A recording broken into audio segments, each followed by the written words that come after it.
if you have gone down here 75 years ago, you've probably seen rail flying around. Rail used to be rampant down here. The Ridgway's rail is an endangered species. It lives in the marshes of San Francisco Bay.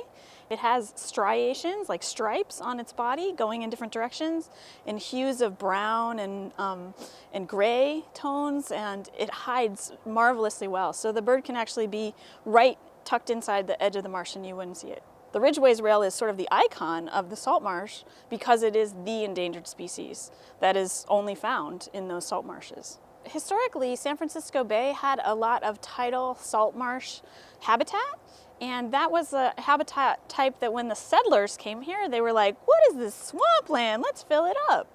And so in a very short period of time, like within the last 100 years, we've lost 90% of the habitat for the Ridgway's rail because so many of those marshlands were drained and filled. If you look at a map of what kind of marsh we used to have in the Bay Area, it's just amazing how much has disappeared.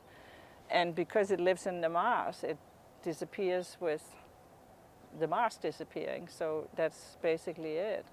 I don't think that we're going to have it down here in 50 years if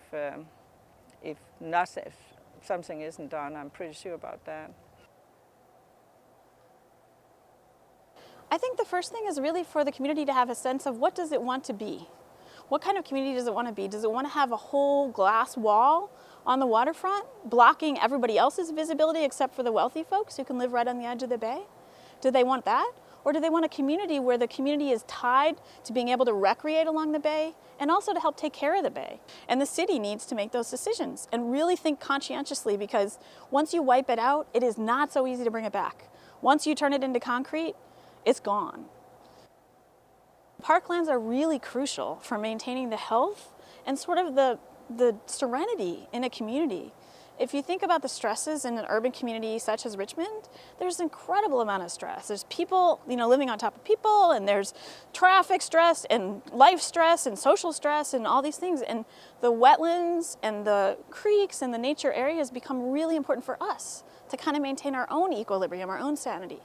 And it's even more critical for wildlife because they can't go live in a suburban complex. They can't go move to Stockton. It's not going to happen.